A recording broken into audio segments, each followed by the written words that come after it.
কোনো জিনিস অর্ডার করার পরে সেটা যদি পছন্দ না হয় খুব বিরক্ত লাগে। তো যাই হোক বিরক্ত হলেও সেটাকে এক্সচেঞ্জ করতে হবে। আর মিশো অ্যাপসে একটা নতুন নিয়ম করেছে, নিয়মটা খুব সুন্দর হ্যান্ড টু হ্যান্ড এক্সচেঞ্জ। মানে তোমার যেটা পছন্দ হবে না সেটা তুমি এক্সচেঞ্জ করলে তারা সেখান থেকে পাঠিয়ে দেবে। তারপর তোমার ডেলিভারি বয় এসে এক হাতে দিয়ে যাবে, এক হাতে নিয়ে যাবে। আগে কিন্তু এই সিস্টেমটা ছিল না। তো যাই হোক ৩ টে প্যান্ট অর্ডার করেছিলাম। ৩ টে প্যান্টের মধ্যে ১ম এ ৩ টে কালার আলাদা দিয়েছিল। তারপরে গিয়ে সাইজও ভুল দিয়েছিল।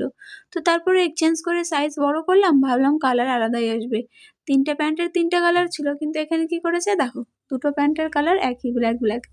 এত রাগটা উঠে গেল যে এতদিন এক্সচেঞ্জ করার পরে মানে ৭ দিন ১৪ দিন ওয়েট করার পরে এরকম যদি জিনিস দেয়, কিরকমটা না রাগ উঠে। তো যাই হোক তার মধ্যে এটা একটু ডিফারেন্স দিয়েছে, এটা ভালো লাগছে দেখতে।